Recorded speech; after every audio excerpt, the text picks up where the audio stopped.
سڵاتە نەبێ بینێرانی شارپرس. ڕۆڵی لایەنە کوردیەکان لە پێکێنانی حکوومەتی داهاتووی عێراق بە تایبەتتر پۆستی سەرۆککۆماری عێراق و دوایین هەڵوێستی هەردوو هێزی سەرەکی یەکێتی و پارتی و گرژەکانی نێوانیان کە هەر لایەنە و لە ئێستادا بەجیاپۆ کاندیدی دیاری کردووە بۆ پۆستی سەرۆککۆماری عێراق و ئەمڕۆژ گرژەکانیان تونتر بوونەوە بە جۆرێک هەر لایەنە و لە ڕێوتە بێژەکەیەوە وەڵامی توندی هەبوو بەرامبەر بە لایەنەکەی دیکە گفتوگۆ دەکەین لەگەڵ بەڕێز کاروان یاروایز ئەندامی ئەنجومەنی نوێنەرانی عێراق کا کاروان سڵاوت لەبێ ئەم کاتت باژنا کۆکیەکان قوم بوونەتەوە لە نێوان هەردوو هێزی سەرەکیدا یەکێتی و پارتی هەریەکە و بەجیا کاندیدی خۆی بۆ پۆستی سەرۆکۆماری عێراق دیاری کردووە هەریەکە و ئەو پۆستە بە مافی خۆی ئەزانێت. ئایا ئەو پۆستە مافی کێیە؟ بەڵێ زۆر سپاس.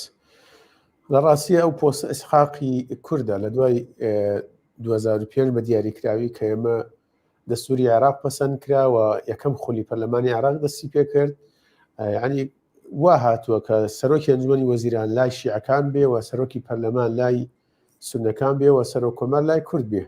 و عورفەکە ئاوا هاتووە لە ناو کوردیشە بەپێی ئەو دابەشکاری و پێی ئەو تەوازنەی کە هەبووە لە هەرێمی کوردستان سەرۆکی هەرێم و سەرۆکی ئەنجومەنی وەزیران لای پارتی بووە لە بەغا پۆستی سەرۆکۆمەر لای یەکێتی بووە. بەڵام ئێستا بە تایبەتیەوە دوو خولە لە دوای با بڵێن وەفاتی جەنابی مام جەلالەوە بە دیاریکراوی ئەمە دوو خولە لە خولی ڕابردووش پارتی لە دەرەوەی ئەم ڕێکەوتنانەی کە پێشتر هەبووە بە تایبەتی و ڕێکەوتنانە لە نێوان جەنابی مام جەلال و کاک مەسعودە ئیمزا کراوە هەبووە کاندیدی بۆ پۆستی سەرۆکۆمارە بێ و لە ڕاستیە ئەم جار پێشوو ئێمە بەپێی هەڵبژاردن لە پۆستەکەمان بردەوە. ئەم جارە بۆ ئەوەی ئەو سیناریۆ یاخود ئەوەی کە 2010 ڕوویدا دووبارە نەبێتەوە بۆ ئەوی پۆستی سەرۆکۆمار و پۆستەکانی تر کاریگەری نەکاتە سەرێک ڕێزی کورد لە بەغا ئێمە پێشوەخت وەفدی ئێمە لەگەڵ وەفدی برایانی پارتی قسەیان کردووە کاک پاڤڵ یەک دوو جار لەگەڵ کاک مەسعود کۆبووتەوە و هەموو هەوڵەکان بۆ ئەوە بوو کە ئێمە پۆستەکان نەبنەمای ئەوەی کە یەک ڕێزیمان لە بەغا تێک بچێەوە بترازین لە بەغا. بەڵام بەداخەوە دیارە سەرنجام کارەکە بەرە ئەوە ڕۆیش کە ئێمە بترازین لە بەغاوە نەتوانین بە یەک وەفدی هاوبەش و بە یەک ستراتیژی هاوبەش و بە یەک خیتابی هاوبەش لە بەغا ئەم قۆناغە تێپەڕنی کە قۆناغی دوای هەڵبژاردن و پێکێنانی سێسەرۆکایەتەکەیە لە عێراقا. وڵا ڕاستی ئێمە وەفدی هاوبەشمان هەبوو بەڵام وەفدی هاوبەشی ئێمە لە کاتێکا کە خەریکی گفتوگۆ بوو لەگەڵ لایەنە عێراقیەکان وەفدێکی هاوبەشمان نەبوو کاک عیماد ئەحمەد نوێنەرایەتی ئێمەیە کرد و کاک وشیار زێباری نوێنەرایەتی پارتیە کرد. بەڵام سەرنجام دەرکەوت کە ئەم وەفدە هاوبەشە پارتی تەنها وەکو شتێکی ڕووکەش تەمەشایەکەوە و لە ژێرەوە ڕێکەوتنی کۆنکریتی کردووە لە گەڵ هەندێک لایانی عێراقی بۆی تەحالفێک دروستکەن و بەم تەحالفە بشن ناو پڕۆسەکەەوە. وەڵا ڕاستیە تموحی پارتی لەم تەحالفە و چوناوم تەحالفە پتر لە هەموو شتێک بەدەستێنانی پۆستەکان بوو بۆی زۆرینەیەکی پەرلەمانی دروستکەن و بە ئاسانی بتوانن ئەو پۆستانەی کە لە دێنە پەرلەمان هەڵبژاردنیان بۆ ئەکرێ و پارتی بەدەستی بێنێ. بەداخەوە ئێمە ئێستا لە قۆناغێکین کە لە جیاتی ئەوی دانیشین و دەردەشەی ئەوە بکەین چۆن ئەم دەرفەتە بقۆزینەوە دەرفەتێکی تازای لە عێراق حکوومەتی تازە دروستەکرێ و سێسەرۆکایەتەکە تازە هەڵبژێردێنرەوە و هێزی تازە هاتۆتە مەیدانەکە چۆن ئەم دەرفەتە نوێیە بقۆزینەوە بۆ ئەوەی سوودی لێوەرگین و کەڵکی لێوەرگین مافەکانی گەلەکەمان بەدەست بهێنین و ئەو کێشانەی لە ڕابردوو لەگەڵ عێراق هەمان بووە چارەسەری بکەین بەتایبەتی کێشەی موچە زەمانەتی بۆ وەرگین 4 ساڵی داهاتوو دیسانەوە هەموو ساڵێک خەڵکی کوردستان تووشی لە ڕاوکێ نەبێ موچە ئەدرێ لەلایەن بەغاوە نادرێ کەمەکرێتەوە زیاد دەکرێ یعنی ئێمە ویسمان بەو شێوەیە بڕوە. بەڵام بەداخەوە لە باتی ئەوەتە وەک ئەزانن پۆستەکان بۆ مای ئەوەی کە ئێمە جۆرێک لە لێکترازانمان هەبێ و نەتوانین بێکەوە بچینە بەغاوە. بەڕاستی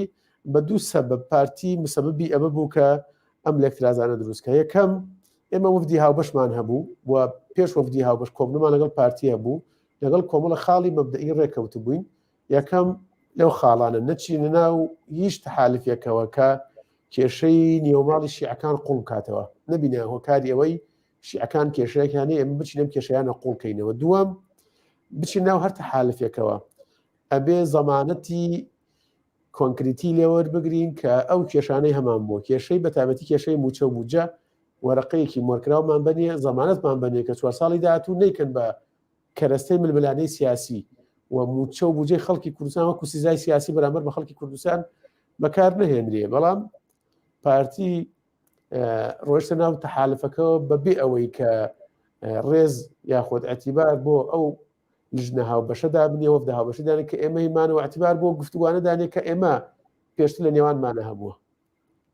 بەڵێ کاکاروان باست لەوە کرد کە ڕێکەوتنێک لە نێوان یەکێتی نیشتیمانی کوردستان پارتی دیموکراتی کوردستان هەبووە کە پۆستی سەرۆکۆمار بۆ کووردە و لە ناو کوردیشا بۆ یەکێتی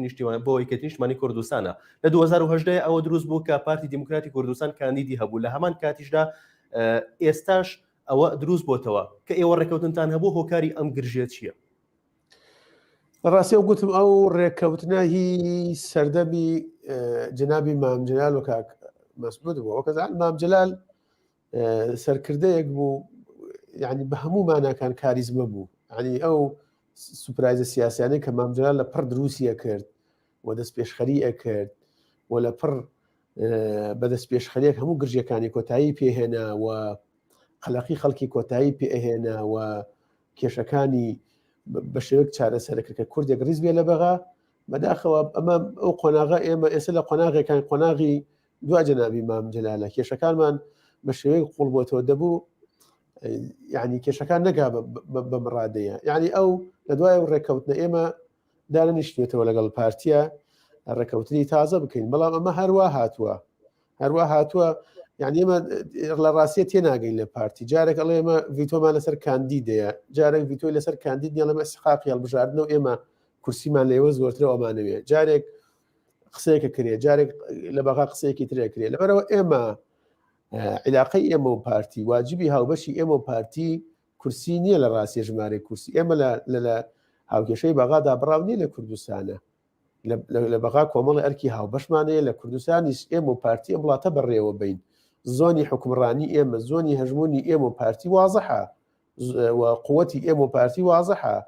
و بەرپرسیارەتی ئێمە و پارتی لە بەڕێوەبردننی ئەم وڵاتە وازەحە لەبەرەوە ناکری ئەمەوە وێ نابکرد کەمە سقاقی هەڵبژاردنی تر پارتی دەبێت هەموو پۆستەکان ببا خۆ لە بەغا ئێمە نمونەی ترمانەیە خۆ بەشێک لەوانەی بەڕێز عادل عەبدولمەهدی کە کرا بە سەرۆک وەزیران هیچ کوتلێکی پەرلەمانی نەبوو شیعەکان لەسەری ڕێکەوتن دایاننا بۆی لەیەک دەترازێنی و ماڵی شعاتێک نەچێ دایاننا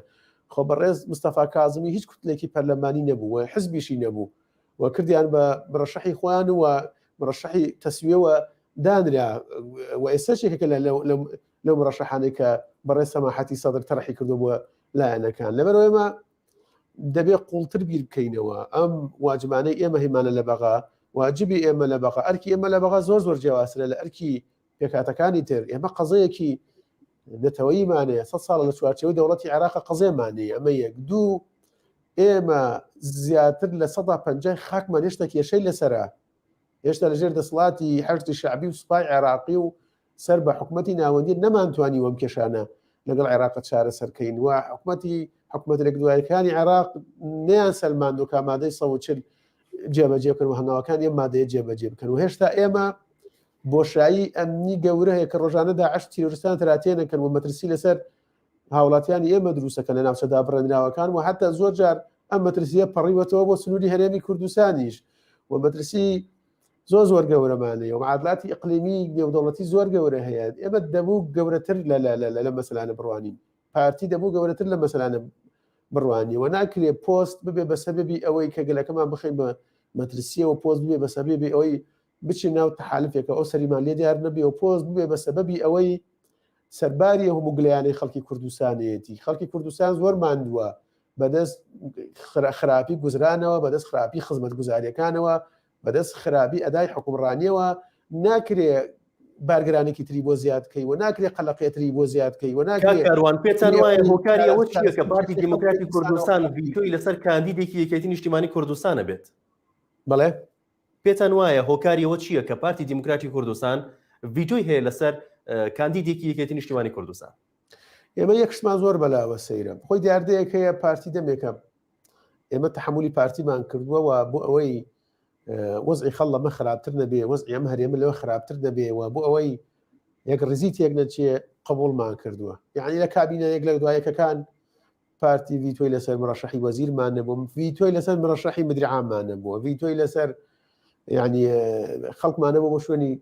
زۆر بەسیت ڤیتۆی هەبووە لەسەر لێدوانێک ڤیتۆی هەبوو لەسەر کاندیدێکی بۆ پۆستی وەزارەتێک 3 ساڵە نەهێشتووە ئەو وەزیرە مەرسومی بۆ دەرچەوە دەست بەکار بێ وڵە ڕاستی ئەم ڤیتۆیە لە ململانەی سیاسی لە ململانەی دیموکراسی لە ئەمانە شتی لە ڕاستیە زۆر بچووکن کە ئینسان سەیریەکە کە ئینسان ئەم تێگەشتنە ئەبینیەوە گوزرانی خەڵ لە کوردستانە بینێ کە چەند خراپە و مەترسیەکانی سەر کوردە بینێ لە بەغا لە ناوچەکە یعنی لە ڕاستیە تووشی جوەرەك لە سەرسوڕمانە بێ ڤیتۆ ئێمە زۆر بەڕێز سەدر سەماحەتی سەدر 3 ناوی تەرح کردووە وەکو کاندید بۆ پۆستی سەرۆکوەزیران بۆ کاندیدی سەرۆکوەزیران ئەم 3 ناوە چۆتە بەردەمی پارتی جوابی داوەتەوە ئێمە لەسەر ئەو 3 کاندیدە هیچ کێشێکمانێک کەیدانن ێ باشە تۆ لەسەر 3 کاندیدی عەرەبی شیعە هیچ کێشەیەکت نییە ێ باشە بۆ ڤیتۆت لەسەر کاندیدێکی کوردەیە کە هیچ مبەڕێکی یاسایی سیاسی قانونی دەسووری لەسەر نییە و ئەگەر لێک تێنەگەیشتنێک هەیە و ئەگەر بەدحاڵیبوونێک هەیە و ئەگەر جنابی کاک مەسعود پێی وایە فلان کاندیدیەکێتی فلان سەرکردەیەکێتی فلان شتی کردووە بەدڵی ئەوان نییە خراپ بوو ئەکرێمە گفتوگۆ بکەین ئێمە ئەرکەکانمان لەوە گەورەترە لەسەر شتی بچووک ئەمێک ڕزەی کوردانین و ئەکرێ گفتوگۆ بکەین و ئەم کێشانە چارەسەر بکەین لەبەرەوە ڤیتۆ ئەبێ مبەڕڕی قانونی سیاسی دەسووری تەبێت تۆ یەکێکت ڕەفزە ئەڵێ من ئەوم ڕەفزە لەبەرەوە فلان شتی لەسەرە لەبەرەوەی فلان شتی بۆ کورد نەکردووە لە بەغا لەبەرەوەی فلان شتی قانونی لەسەرە بەعین لە بەغا تووشی حراجیمانەکە فلان شتی دەستوری لەسەرە فلان مەلەفی ئەوەی لەسەرە کە ئەمانەت نەبوو هەر جۆرە ڤیتۆیە کەواتە ئەمە شتی شخصیەوە نابێ بەو شێوەیە ئێمە سیاسەت بکەین کاکاروان پارتی دیموکراتی کوردستان پێی وایە ئەمە لێدوانی خۆیانە کە پۆستی سەرۆکۆماری عێراق پۆستی پارێزگاری کەرکووک ئەگەر لای پارتی بواە باشتر ئەدایانە کرد ئێوە دەڵێن چی لە ڕاستیە ئەداکردن چییە یعنی خۆ ئێمە پۆستیش لای پارتی بووە خۆ ئەمە بەو شێوەیە کە قسەکرێت کە ئەنەما پۆست لای پارتی نەبوو بێەوە ئەدای کاندیدەکانی پارتیمان نەبینێ لە پۆستەکانە ئەدای کاندیدەکانی پارتیشمان بینێ لە پۆستەکانی بەغا لە هەرێم لە ناوچەدا بڕێن دراوەکان ئەمانە قسەی سیاسین و بە تەرویجی سیاسیە ئێمە کێشەی گەورەمان لە کەرکووک ئەوەیە چۆن ئەو دۆخەی کە دروست بۆ دۆخێکی نەخوازراو لە کەرکووک خانەقین دەوروبەری مووسڵ دروست خورمات و دروست بە چۆن ئەم دۆخە ئاسایی کەینەوە و چۆن وا بکەین کە لانی کەم دۆخەکە بهێنینەوە پێش ڕیفراندۆ بۆ 16 ئۆکتۆبەر و ئاسایی بکەینەوە دوایەوە کە ئەمەمان کرد کە ڕێککەوتین لەسەر ئەمە لەگەڵ عێراقا دانیشین لەسەر کاندیدێکی هاوبەش قسە بکەین ئێمە لەسەر کاندیدێکی هاوبەش قسە بکەین چی بکەین و چی نەکەین ئەگینا پۆستی سەرۆکۆمار دەسەڵاتەکانی دیارە چی دەسەڵاتێکەیە کە سەرۆکۆماری عێراق لە پشتیەکێتی بووە لەو سەرۆکۆمارانەی کە یەک لە دوایەکەکان کە هەبووە چ دەسەڵاتێکی دەسووریە بۆ خەڵکی کوردستان بەکاری نەهێناوە یعنی پرسیارەکە لەوەیە ئەمانە هەمووی قسەن بۆ تەرویجی سیاسی ئەگەر فلان پۆست لای پارتی بووە وا بەکارمان هێنا وا بەکارمان نەهێنا خۆی لە ڕاستیە ئیشکالە گەورەکە ئیشکالێتە گەورەکە لە تێگەیشتنی پارتیە بۆ عێراق ئەوەی کە لە 2014ەوە بەدواوە ئێمە بردە ناو قەیرانێکی قوڵ لەگەڵ عێراقا و وای کرد بودجەی خەڵکی کوردستان ببڕێ و دوای وای کرد لەشکرکێش با بڵێن سوپای عێراق و حەشی شعبی بێتە ناوچەدا بڕێنراوەکان و وای کرد کە جۆرێکی نامتمانەی قوڵ لە بینی ئێمە و ناوەندە دروست بێ نەتوانین کێشەکانمان چارەسەرکەین ئەو ناڕوونیە بوو لە سیاسەتی پارتی کە ڕۆژێک باسی ڕفراندۆ و دەوڵەتی سەربەخۆکە ڕۆژێک داوای پۆستی سەرۆک کۆمارەکە ڕۆژێک ئابووری سەربەخۆی ڕۆژێکە بێ بمشی لە بەغا داوەکەین کە بودجەی سقاقی مالی خەڵکی کوردستان بنێرێ لەبەرەوە ئێمە ئەبێت جارە دانیشین ڕوئایەکی هاوبەش استراتیژێکی هاوبەشی کوردستانی گەڵاڵە بکەین و بە ئەمە بڕۆینە بەغا سیاست بکەین و حزبی سیاسی خاوەن بەرپرسیارەتی سەرکردەی سیاسی خاوەن بەرپرسیارەتی مێژووی بەرامبەر بەگەلەکەی مەسەلەکان لە پۆست گەورەترە بینیە و قرارەکانی قرارێکە بێ لە پۆست گەورەترە بینیە خۆ ئەوەی کە لە تاریخە مامجلالی بە گەورەی هێشتوتەوە و ئەوەی لە تاریخە شانازیە بۆ مامجلال ئەوە نەبووە کە مامجلال دوو دەورە پۆستی سەرۆک کۆماری عێراق بوو ئەوە بۆ کە مامجلال بۆ گەلەکەی لە ناوخۆی کوردستان هەمیشە دەست پێشخەری کردووە نەیەشتۆ یەک ڕزی گەلی کوردستان تێک بچێ سەروەری گەورەی مامجلال لەوە بوو کە دەست پێشخەری کرد کۆتایی بە شەڕی نەگریسی ناوخۆ هێنا دەست پێشخەری کرد کۆتایی بە دوو ئیدارەیی هێنا لەبەرەوە ئەرکەکانی ئێمە زۆر لەوە گەورەترە ئێمە نابێت بچینە قۆناغێک باسی ئەوەکەین کە فلان پۆست وڵا لەبەر من کورسیم زۆرە فلان کورسیم لە تۆ زۆرە و نەم کورسی لە تۆ زۆرە ئەو پۆستە ئەبم نایدەم بە تۆ ئەمە زۆر خەتەرە ئەجا خەتەرێکی گەورە کە ئێمە دروستیەکەین بەم شێوازەی کە ئیشەکرێ لە بەغا کە پارتی دروستی کردووە تەوافقا ئێستا بەڕێ سەماحەتی سەدە لە من حکومەتی ئەغلبەی وەتەنیە دروستەکەم حکومەتی تەوافقی دروست ناکەم لە دوای 2023 دوای 2005 بە دیاریکراوی ئێمە ئەوەی کە توانیمانە بەدەستمان هێناوە لەسەر بنەمای تەوافق بووە ئەگەر ئەم تەوافقا ئەم کە بنەمای کە مەبدەئی ئیشکردن بووە لە عێراق ئەگەر ئەم تەوافقا نەمێنێ پێشەم و پێکهاتەکانی تر کورد زەرەرەکە بۆ لەبەرەوە ئێمە 63 کورسیمانەیە کورد لە بەغا ئێستا سونەکان 69 کورسیانەیە پێکهاتەی شیعە بەوەی کە لای سەماحەتی سەدر و لەوەی ئیتاری تەنسیقیە سەروی 150 کورسیانەیە یعنی ئەوانە توان بە ئاسانی هەموو پرۆژە یاساکان تێپەڕێن ئەتوان بە ئاسانی بودجە تێپەڕن ئەتوان بە ئاسانی تعدیلی دەستور تێپەڕێنن ئەمە کێشەکەیە ئێمە ئەگەر مەسەلەی تەوافق نەبێ بەم کورسیانەمان ناتوانین لە عێراق هیچ دەستە بەرکەین ئێستا خۆمان بچین ناو تەحالفێکەوە بچین ناو معادلەیەکەوە لەو سەریەوە سەرنجامەکەەوە بێ تەوافق لە عێراقا بەلاوەین مەبدەئی تەوافق لا بین و مەسەلەی ئەغلبیە بینە پێشەوە پێکاتەکان دڵنیابن کورد زەرەری تیاکە پێشبینیتان چیە سەبارەت بە دانیشتنی ئەنجومەنی نوێنەرانی عێراق و دەنگدان بە کاندیدی سەرۆکۆماری عێراق ئایا چاوەڕێی مفاجئەیەک کرێت؟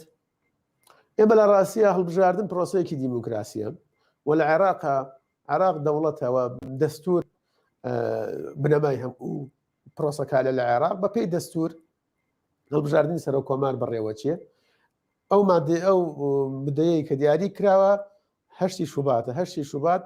پێویستە تێپەڕ نەکەوە هەڵبژاردننی سەرۆکۆمار ئەنجام بدرێ و ئێمە سبەینێک سێشەمە دانیشتنی دادگای فەدراڵیە و ڕەنگە بڕیار بدا لەسەر ئەو سکاڵانەی کە لەسەر دانیشتنیەکەمی پەرلەمان کراوە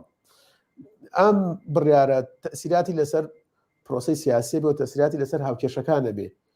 بەڵام لە هەموو حاڵەتەکە هەشتی مانگ بە پێی دەستور هەڵبژاردن نەکرێ ئێمە چی ناو پرۆسەیەکی دیموکراسیەوە و هەموو لایەنەکان ململانەی دیموکراسی خۆیانەکەن ئێمە پێمان وایە لە عێراق سیاسەتی ڕاست و دروستمان هەبووە علاقەیەکی درودرێژی ستراتیژی تقریبا نیو سەدەمان هەیە لەگەڵ هێزە نیشتیمان پەروەرەکانی شیعە لەگەڵ سونە نیشتیمان پەروەرەکان و ئێمە سیاسەتێکی ڕاست و ڕەوانمانە بۆ لە عێراقا یەکێتی شانازیەکە کە سیاسەتێکی ڕاست و ڕەوان و واقعیە بۆ لە عێراقا ئێمە پێمان وا بۆ عێراق مرکزی چارەسەرکردنی کێشەکانە بەغدا محوەرە ئێمە پێمان وا بوو نابێ لەگەڵ عێراقا تێکی بین ئێمە پێمان وا بووە کە ئەبێ کێشەکانمان لە بەغدا چارەسەرکردین ئەبێ لە بەغا یەک ڕیز بین ئەبێ پەیوەندیەکانمان لەگەڵ یانە سیاسەکانی عێراق تێک نەدەین ئەبێ لە عێراق استقرار بێ لە بەغا استقرار بێ ئەمە باشتر ئەتوانین گفتوگۆ بکەین کێشەکانمان چارەسەرکەین وەجگە لەوەش ئێمە حزبی مام جەلال بنەمایەکی گەورە سەروەتێکی سیاسی گەورە و ئەزمونێکی گەورەی سیاسی لە عێراق لە شەقامی عێراقی لە مەیدانی سیاسی لە عێراقا و ئێمە پشت ئەسوورین وە بە کاندیدەکەمان پێمان وایە کاندیدەکەمان کاندیدێکی مؤهلە بۆ ئەوەی کە دیسانە و پۆستی سەر کۆمار وەربگرێ و ئەچی ناو ئەم ململانەیەوە ئێمە لە خاڵێک بۆ ئێمە زۆر گرنگە ئێمە ئەم جارە شەڕی ئیرادەی خۆمانەکەین وەر ئەو شەڕ ئەەکەین بەبەستم لە شەڕی دیموکراسی و شەڕی پەرلەمانی و هەڵبژاردنە نامانەوێ ئەوەی کە لایەنێکی تر بێ ئیرادەی خۆی بەسەرمانە بسەپێنێ لایەنێکی تر بێ هەتی لەبێ هەموو خەڵک کوردستانە دوای ئەو بکەوێ و پێی وا بێ فڵان دانرێ بە کاندیدی ئێوە فڵان دانەدرێ پۆستێکە ئیسحاقی یەکێتی بەرپرسیارە لەوەی کە فڵان دابنێ فڵان دانەدرێ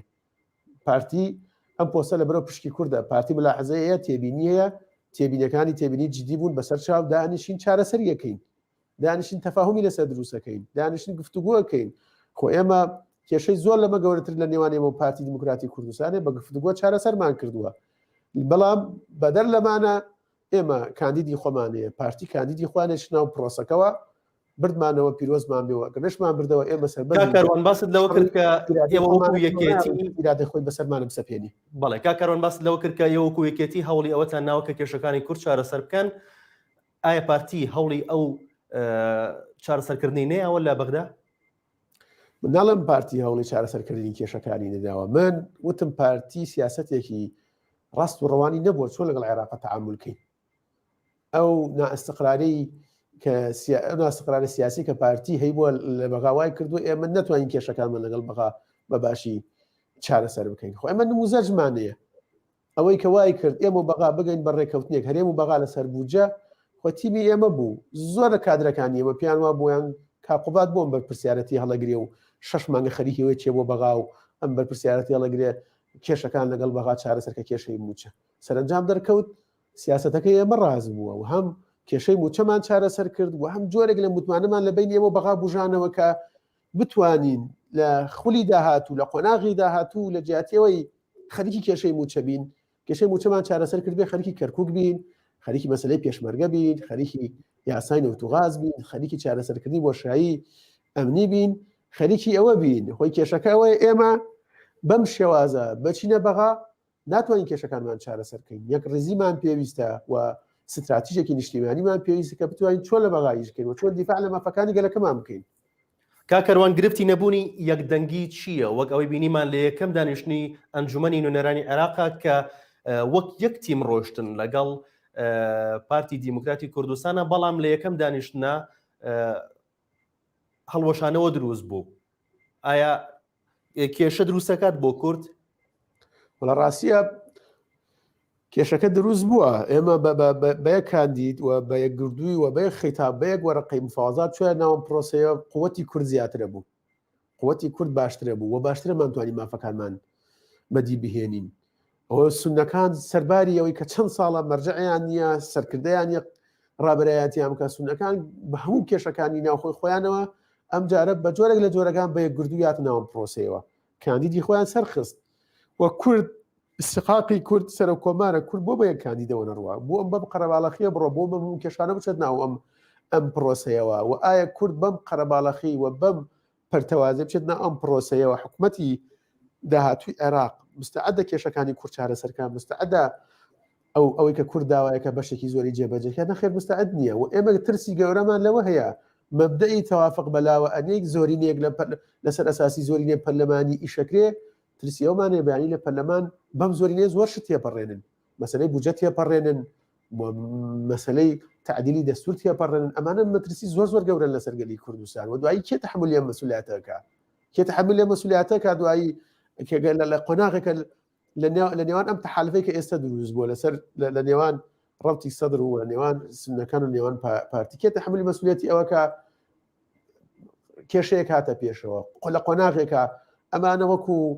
پێکاتەی عەرەب هەمویان متفق بوون و یەکدەنگ بوون و ئێمە نەمانتوانی بەم پەرتەوازەیە مافەکانمان داواکارەکانمان بچەسپێنی و بەتایبەتی لە مەسەلەی تعدیلی دەستور پرۆژە یاسای بودجە ئەمانە کێ تەحملی ئەم مەسئولیاتانەکە لەبەرەوە من پێم وایە هەر کەسێک هەر لایەنێک ئەم قسەیە بۆ هەموو هێزەکان ڕاستە بۆ ئێمەش ڕاستە وەکو یەکێتی وە بۆ هەموو هێزەکان هەر لایەنێک لەبەر پۆست یەک ڕێزی کورد تێک بدا لە بەغا هەر لایەنێک لەبەر پۆست وا بکە کە کورد بەلاوازی بچێت ناو پرۆسی سیاسی و لە بەغا پۆستەکە قیمەتی هەرچەندێک بێ و ئەمتیازە سیاسەکە کە وەرەگرێ قیمەتی هەرچەندێک بێ بەڵام لە داهاتووی دوور و نزیکە زیانی گەورە ئەکاوە لانی کەم زیانی گەورەکە کە متمانەی خەڵکی کوردستان لە دەسەدا چاوەڕێ دەکرێت ڕێکەوتن دروست بێت لەگەڵ پارتی دیموکراتی کوردستانە ئێمە بڕۆ وتەبێژی ڕسمی یەکێتی وەڵامی ڕاگەاندراوەکەی پارتی دیموکراتی کوردستانی داوەتەوە و ڕایگەیاندۆ کە ئێمە ئێستش دەرگای گفتوگۆماندا نەخستووە و ئێمە ئەبێ گفتوگۆ بکەین ئێمە پارتی ئەگەر مانەوێ ئەم وڵاتە بەڕێوەبین و مانەوێ ئەرکە هاوبەشەکانمان لەم وڵاتە لە کوردستان جێبەجێکن و مانەوێ ئەرکە هاوبەشەکانمان لە ناوچە کوردستانە دابڕانەکان بەباشی جێبەجێکن و مانەوێت لە بەغا بە یەک ریزی واجب نەتەوەی و نیشتیمانیەکانمان بەباشی جێبەجێکن بۆی مافە دەستورەکانی گەلەکەمان بەدی بهێنین ئەبێ یەک ڕیز بین و ئەبێ گفتوگۆ بکەین ئەبێ گفتوگۆ بکەین چونکە سەرنجام ئێمە لە ساڵانی ڕابردووە بەداخەوە شەڕی ناخۆ لە نێوان ئێمە و پارتیە بود دوای هەموو کوشت و کوشتارن هەر محکوبن بۆی کە دانیشین گفتوگۆ بکەین و ئێستەش ئێمە ململانەی سیاسی ئەەکەین ململانەی دیموکراسی ئەەکەین و ئەوەی کە هەیە لە نێوان ئێمە و پارتیە بەیاننامەیە ململانەی سیاسیە ململانەی میدیاییە نەگەیشتۆ بۆی خوانەخواستە کە بگا بە گرژی بگا بەوەی کە شتێکی لێ بکەوێتەوە خەڵک زەرمەند بێ بەڵام ئەم ململانیانش و ئەم جۆرە لە گرژیە سیاسی و میدیایی کە دروستە بێت تەسیل لەسەر خەڵکی کوردستانەکە تەسیل ئەوە کە ئێمە وڵاتە بەڕێوە بین بە هاوبەشی و تەسیل لەسەر وێنای کوردەکە لە بەغا و ناتوانین لە بەغا بە هاوبەشی هەڵبین مافە دەستوریەکانمان بەدی بهێنی لەبەرەوە حتا آخر دقەیش گفتوگۆ ئەگەرێکی کراوەیەوە زۆر ئەگەرێکی بەرپرسیارانەی شەکە ئێمە دانیشتین گفتوگۆکەین کێشەکانمان چارەسەر بکەین. لە ڕاگەندراوەکەی پارتیە ئەوە خوێنرایەوە کە مەجای گفتوگۆ مابێت؟ وڵامەکەی ڕاگەاندنەکەی پارتی وڵامە بۆ ڕاگەاندراوەکەی ئێمە لە هەردوو ڕاگەاندراوەکە مەجای ئەوە هەیە کە ئێمە دانیشین گفتوگۆ بکەین بەڵام گفتوگۆ ئەبێ لەسەر کۆمەڵی بنەما بکەین نابێ گفتوگۆ لەسەر سەپاندنی مەرج و گفتوگۆ لەسەر سەپاندنی ئیرادەی لاینێک بەسەر لاینێکی ترەوە بێ ئەبێ مەبدەئی گفتوگۆکەمان و گفتوگۆکەمان لە منتەڵەقی پاراستنی بەرژەوەندێ باڵەکانی خەڵکی کوردستان بێ ئەگەر لە منتەڵەقەوە گفتوگۆکەین دڵنیام ئەگەینە چارەسەر بەڵام ئەگەر لە منتەڵەقی سەپاندنی ئیرادەی حزبێک بەسەر حزبێکی تریا لە منتەڵەقی بەدەستێنانی پۆست و بەرژەوەندی و ئەوانە بێ لە ڕاستیە گفتوگۆکە هیچ نەتیجەیەکی نابێ. چاوەڕێکی دەکرێت لە حکوومەتی داهاتوی عێراقەمە و کۆتا پرسیارم لە یەکەم کاروان و ڕۆڵی کورد لە حکوومەتی داهاتوی عێراقدا چۆنە بێت و ئەگەر باسیش بکەین سەبارەت بە بودجە و موچەی فەرمانبەرانی هەرێمی کوردستان کە لەلایەن بەغداوە لە ئێستادا 200 ملیارە نێرێ ئایا ئەمە بەرداوام بێتیان چی لێ دەکرێت؟ خۆی لە ڕاستیە ئێمە وا باشە کورد وەکو پێکاتەی کورد بچینە حکوومەتەکەەوە وەکو حزبی کوردی نەچین وەکو پارتی نەچێ یەکێتی بچێ یە گورد و بچێ فڵان بچێ وەکو کورد وەکو یەک پاکێج کورد یەک پاکێج حکوومەتی زۆرینەی نیشتیمانی بەسەر چاو ئێمە وەکو پێکاتەی کوردی ناو ئەم حکوومەتەوە کاتی ناو حکوومەتەوە داواکاریەکانمان ئەمەیە ئەمە داواکاریەکانمانە نووسراوە ئەمانەیە ئەم داواکارانەی ئێمە بەشی زۆری ڕنگدانەوە هەبێ لە کارنامەی حکوومەتی داهاتووی عێراقا خۆ یەکێک لە کێشەکانەوەی ئەگەر ئەم حکوومەتە کۆدەنگیشی لەسەر بێەوە جۆرێک جۆرەکان لایەنە سەرەکیەکانی عێراق و بەتایبەتی شیعەکان متفق بن لەسەر کاندیدێکی هاوبەشیان جۆرێک لە ئیستیقرار دروستە بێ و توانێت ئیدامەی کارەکانی بە بەڵام ئەگەر بەم گرژیە بڕوا کە لە یەکەم دانیشتنە هەبوو بەم شوێ بڕوا و ئیستیقراری سیاسی نەبێ و ئیستیقراری ئەمنی نەبێ ئەو حکوومەتە ناتوانێت درێژە بکێشێ بەڵام سەبارەت بە مەسلەی بودجە من وەکوتم ئەبوو ئێمە لە گفتوگۆکانمان کە ئەگەر بە هاوبەشی بڕۆشتاین ناوهەتە حالفێکەوە گرنگتێکمان وەرگردایە لەسەر کۆمەڵێک داواکاری کە هیمانێکەوانە مەسلەی بودجە بوو بەڵام بە هەموو پێشبینەکان من تەسەوەر ناکەم حکوومەتی داهاتوو بودجەی خەڵکی کوردستان ببڕێ بەڵام ئایا چۆنە بێ کەمە بێ زیادە بێ بە چ شێوازێکە بێ ئەمە مشتومڕی لەسەر دروستە بێ و یەکێک لە مەترسیەکانی ئێمە ئەوەیە بەو زۆرینەیە کە لە پەرلەمانە ئەم شتانە تێپەڕن بەبێ ئەوەی کە مراعاتی داواکاریەکانی کورد بکرێت لە عێراق. سپاس بۆ بەڕێز کاروانی ئەروەیس ئەندامی ئەنجومەنی نوێنەرانی عێراق کە بە شوەی کە ڕاستەخۆ لەگەڵمان بوویت سپاس بۆ ئێوەش کە تا ئێستا بینەرمان بوون.